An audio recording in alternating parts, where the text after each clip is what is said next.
Kung naaalala ninyo mga kapatid, nung nagsimula yung nCoV o COVID-19, itinuturong yan ay nagsimula sa China, di ba? Yung Wuhan, di ba? Wuhan yun mga tol dahil daw sa pagkain ng paniki mga tol. Ngayon, isang Chinese researcher ang inaresto sa Amerika dahil sa pag-ismag o pagpasok mga kapatid ng isang biomaterials. No, ano tong biomaterials? Ito ba'y pwedeng gamitin para lumikha ng isang sandata, no, laban sa Amerika? O ito'y pwedeng gumawa ng isang virus at sasabihing nagsimula sa Amerika, mga tol? Well, di natin alam. Alamin natin tong detalye mula rito sa first post. Sabi rito sa report, mga tol, another Chinese researcher arrested in US for smuggling biomaterials. A Chinese researcher from Wuhan, galing din sa Wuhan mga kapatid, has been arrested in the US for allegedly smuggling biological materials like roundworm. No, like roundworms concealed in treating this as serious biosecurity threats, raising fears of agroterrorism. With growing scrutiny on Chinese students and researchers, this could mark a new phase in the China-US standoff, mga tol. Ito ata ang isang paraan na ginagamit ngayon nila, no, para maatake. Hindi natin alam mga tol, pero parang ganun. Well, panoorin na lamang natin itong balitang to mula rito sa first post. Bigyan natin to ng reaction, video, commentary, opinion, criticism at kung ano-ano pa. Pwede ka magbigay ng komentaryo sa ibaba. Huwag mo kalimutan mag-subscribe mga kapatid. So wag na natin patagalin to. Panoorin na natin to mga tol.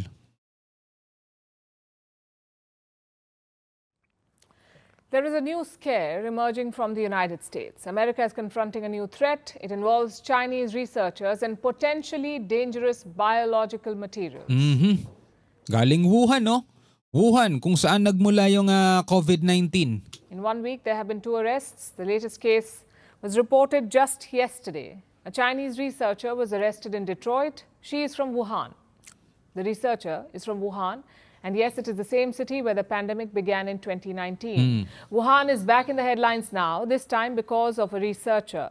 She's a doctoral student from Wuhan.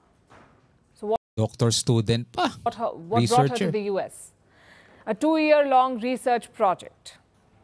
But American agencies say that this researcher had a different agenda. Yesterday, they detained her at the airport and took her into custody. And they say that since last year, she has been shipping packages from China.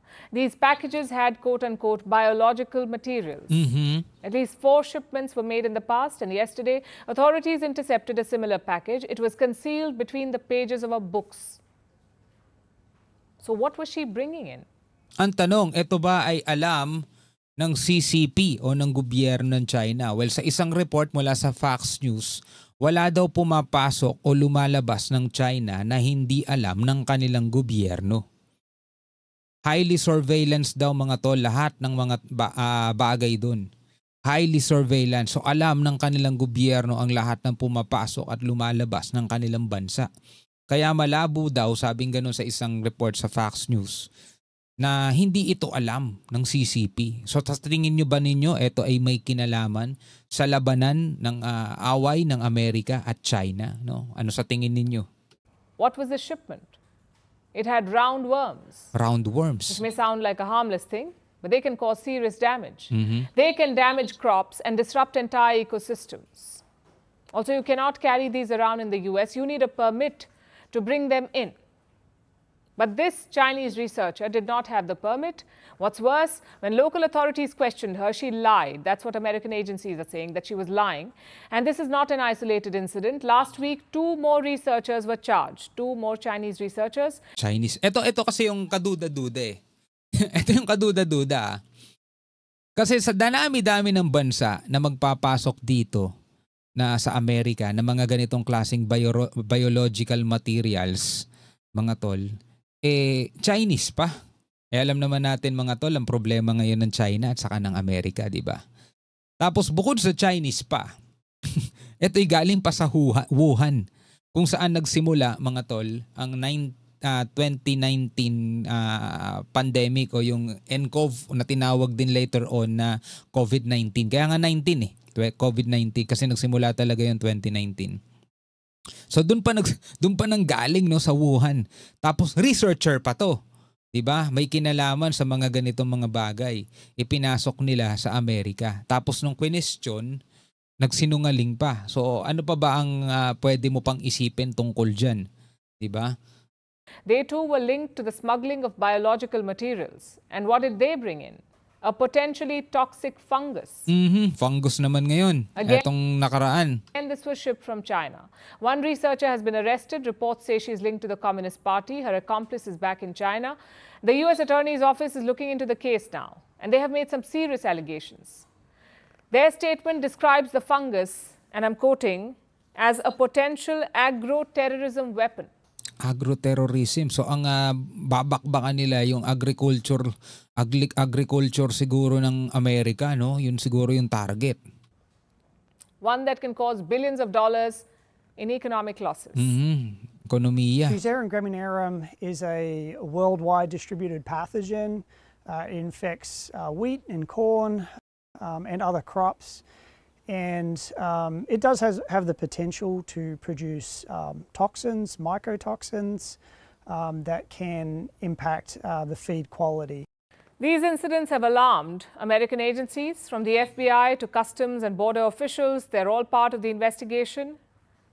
As of now, there is no evidence of malicious intent, though. And remember, there's also a wider crackdown on Chinese students in the U.S. They're coming under scrutiny. It's part of Trump's trade war and diplomatic wrestling with China. Nonetheless, this pattern of events is worrying, and it must be investigated.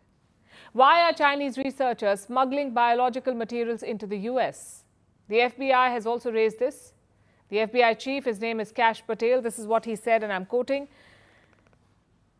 This case is a sobering reminder that the CCP is working around the clock to deploy operatives and researchers to infiltrate American institutions and target our food supply, which would have grave consequences, putting American lives and our economy at serious risk. Pero sinabi naman, di ba, na wala pang sapat na ebidensya para patunayang may mali siya, no? Etong pagpasok nga ng mga kontrabandong ito. Pero ang sabi nga ng FBI director ay kumikilos, no? Round the clock, sabing ganun, walang tigil, no? Ang kumikilos ang CCP para i-infiltrate yung American institution and target our food supply, which would have grave consequences, mga tol, putting American lives and our economy at serious risk.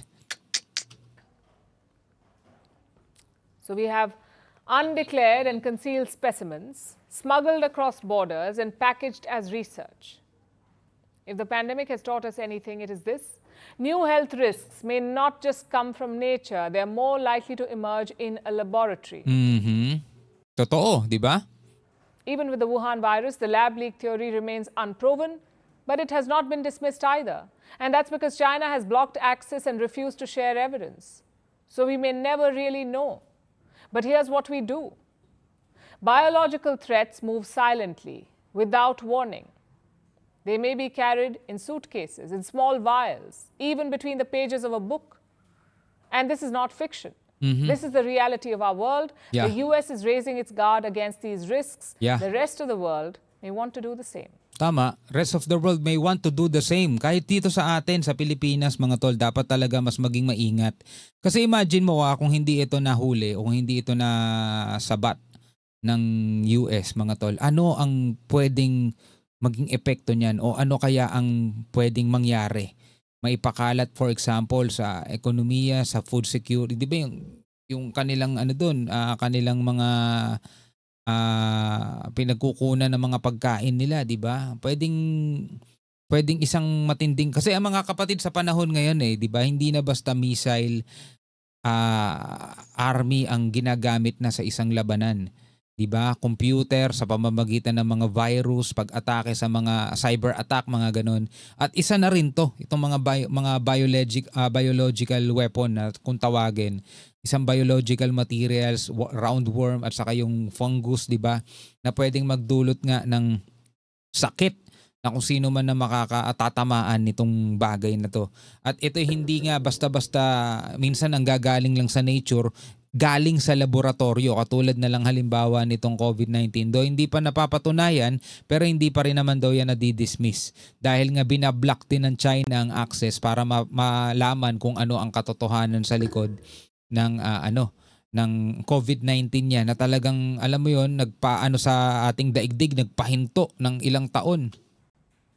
Ano sa tingin ninyo mga tol? Pwede kayong magbigay ng komentaryo sa ibaba, no? Sana mas maging mahigpit pa ang lahat ng mga bansa, hindi lang Amerika. Sana ganun din dito sa Pilipinas, no? Anyway, bilang mga Pilipino, ano masasabi niyo diyan? Comment na lamang kayo sa ibaba. Hanggang sa muli, ako nga pala si Shobal D. Peace out.